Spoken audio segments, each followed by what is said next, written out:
Without goals, you will lack direction. I've been climbing aimlessly for a while, expecting better results without doing things differently. I had to get out of my comfort zone and change things up if I wanted to climb at a higher level. Over the last month, I've been training for a bouldering trip to Spain. My goal is to climb a V7 outdoors, which I have never done before. Parkinson and Tom Herbert gave me a training plan for climbing and nutrition to improve my performance and get me ready for the trip. I was at the gym climbing and training 3 days a week, eating healthy, and doing short workouts on my off days. At the end of the month, I managed to climb a V7 indoors, but now it was time to head outside and test my progress on real rock.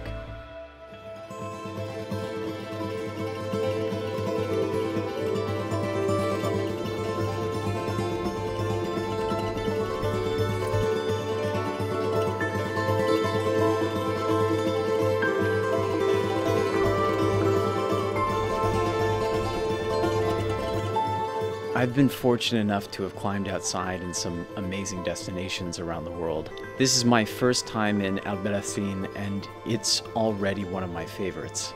If you've never climbed outside before, then I hope you get the chance, because I find it enriches the experience and heightens my drive to achieve new goals. I look at these rocks like monuments that will stand the test of time to mark your progress and journey as a climber.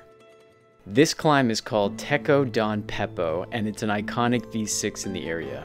I'm here to send a V7 and push myself to climb a grade I've never done before, but I'm starting with this V6, for better or for worse, because it's one of the most inspiring lines I've seen. And I thought this would be the perfect time to share some things that I learned over the last month by showing you exactly what I focus on when I now approach a climb. When you're pushing the limits of what you're physically capable of, it is your mindset and focus that will make the difference between sending and falling. Before a pro climber ever touches the rock, they work out the complete sequence in their head. Louis challenged me to think in greater detail about every hand and foot placement, map it out, and visualize each move. Climbing outdoors on a trip is a lot like competition climbing. Your time is limited, and you only have the luxury of a few quality attempts, so make them count. I've always done some version of this, but the pros think about every minute detail, and this takes practice. It takes body awareness, strong sequence memory, and lots of focus. We cut the route into the tiniest details, so when I was visualizing it, I would visualize with every single muscle which was necessary for each move. Watch the episode on my channel called Louis Eats a Comp Wall for Breakfast if you want to train for this like Louis. He works out the moves in his head, gives himself only 3 attempts, and makes them all count. Every time your gym resets a wall, try this out. See how many points you score and track your progress over time. Setting higher grades is great. Flashing higher grades with every single body movement pre-planned is pro. Higher grades means smaller margins for error. For pros, some climbs come down to millimeters, and being that precise takes laser focus and perfect hand-eye or foot-eye coordination. Watch the episode Look Ma No Hands to see Louis perfectly move through climbs without repositioning his hand and foot placements. This is one of the most effective training exercises for precision and focus. Humans perform worse under stressful conditions. Overgripping wastes strength, tensing muscles unnecessarily wastes oxygen and reduces your mobility, and thinking about anything other than the next hold in front of you will distract your focus. This is very difficult when you're rock climbing because you are often under a lot of stress mentally and physically, and you have to somehow trick yourself into thinking everything is okay. Be positive, focus on the task, and stay calm. Tom showed me how a lot of this can be connected back to your breath. The last thing I do before I pull on a climb is take some slow, deep breaths into my diaphragm to get relaxed and composed. Now I'm ready to execute. Draw the map, be precise, and breathe. In climbing, as in life, if you don't learn from your mistakes, you will stunt your growth. After each attempt, I reflect on what went wrong and try to learn from my mistakes. I fell on my first attempt from poor body position, which caused me to swing out and fall. On my third attempt, I was thinking about my fingers as opposed to focusing on hitting the crimp, and I missed it completely. I got through the crux on my second attempt, but a heel slip caused me to barn door out. After sticking the good hold with my heel still in place, I took a deep breath and just focused on finding the right feet to properly finish off the climb, which isn't always easy when you're really excited about finishing your project.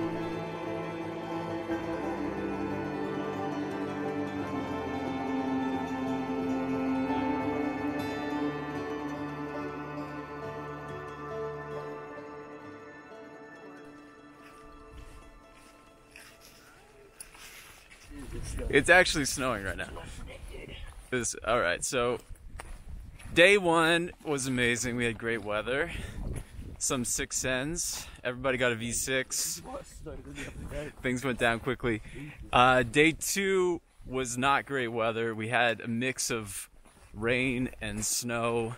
It was 0 degrees, no energy. We had one rest day yesterday. We're out today. It's snowing right now, but it's supposed to be sunny. Today's the day. We're trying to get some hard climbs in. Sometimes it doesn't matter how bad you want it, the conditions just aren't right. It was way too cold this day. We couldn't stay warm in between climbs, and for me, my right hand was hurting on these right crimps. So I just had to stop. We had to move on, go to a different area, and call it a day.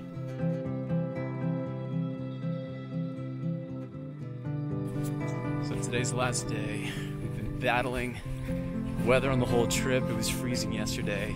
Trying to get a 7A+ done, V7. But the climb was a lot of crimps, which was not, on the right hand, not that great for me right now. So today we've got one last chance. It's gonna rain in a few hours. So there's one last 7A+ we're gonna try and see if we can get it done. We'll see. One of the challenges when you're in a new area is a lack of knowledge about the climbs. We tried our best to scope out lines we thought would be good, but sometimes they don't turn out the way you plan. This was a beautiful V7, and we were cruising through the first sequence until we hit the crux. It's one big move onto a razor blade edge. It's so sharp. Our skin was taking a beating over the multiple days of climbing, and we lacked the power to stick the last move. I was mentally and physically tired at this point from climbing consecutive days at my limit, and I'd put a lot of pressure on myself to get a V7. As I burned through more attempts, I came to terms that it wasn't going to happen on this trip, and we moved on to another area to do some climbs for fun. Here's another classic V6 called Zig Zag. We had scoped out the moves on this climb at the end of our first day. It's really overhung, but you've got some nice pockets, and then it's one big dyno move out to the sloping edge where you finish with a high heel, and then you roll out over top. I did it on my first attempt right here, and I think Aaron with the camera wasn't really expecting it, so it's a little shaky.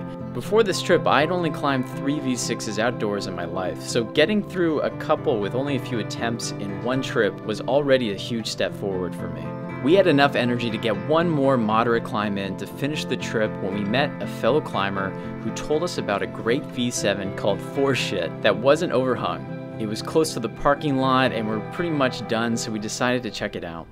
Looking at the climb, I knew this was my chance, and I knew I was capable of doing the moves, but I didn't know if I had any more strength left in me to string them all together.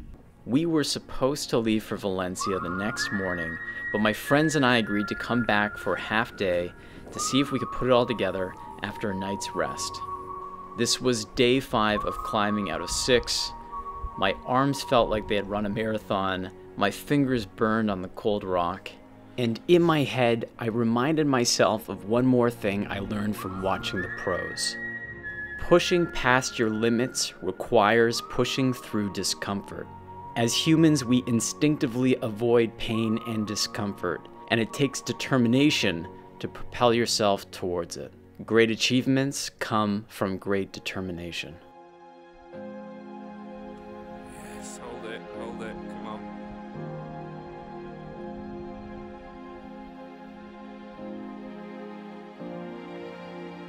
Being completely exhausted, I thought I could only try it a couple times before my body would give up. This was my second attempt of the day, and I fell on the second last move.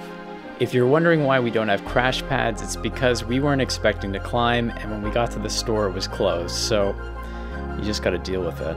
Luckily, it's the nicest fall you could ask for, but I do recommend using crash pads. I waited 15 to 30 minutes in between attempts to give myself time to rest, but the pump was catching up with me, my attempts began to get worse, and I got more worried that it wouldn't happen. 3 times I said it would be my last try, and eventually we set a time limit because we still had a long drive ahead of us. At 3 p.m. we had to leave. At 2:58 it started to rain, and it was now or never. This was my 8th attempt, and I had the moves dialed in like a synchronized dance. I knew that only speed, efficiency, and a little grit could get me through the climb, so being precise was paramount. At this point of the climb, the traverse meets the same ending as a V5 and a V6, which are also on the boulder. To move off this crimp over to a sloping rail with a hand-foot match, and then some final moves off some small crimps. I had to summon all of my energy here to focus and get this one last hold.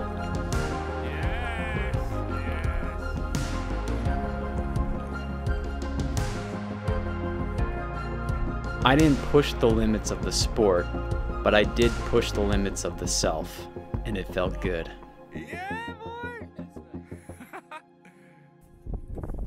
I've never pushed myself so far climbing in my life, and I've also never achieved so much climbing in my life, and I don't think that's a coincidence. Thank you so much for watching. It's been a great month. It's been an amazing time. I've been climbing the best I ever have, and I'm really proud about that, and I'm happy a lot of you enjoyed watching it.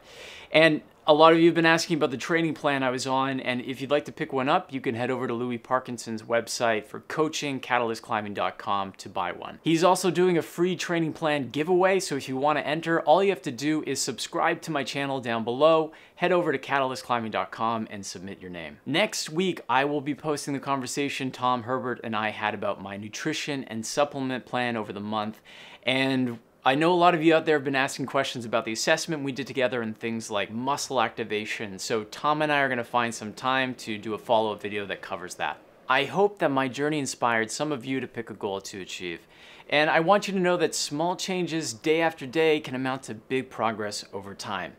And a month, it's not a lot to work on things like power and strength. Those take a while to build up, but it really goes to show that there's a lot of potential in each one of us that we can unlock when we think about things and work on things like our mindset and focus and technique and nutrition.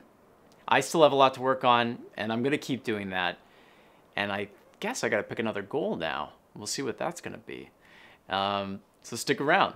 I'm Andrew. Good luck, and I'll see you in the next one. Bye.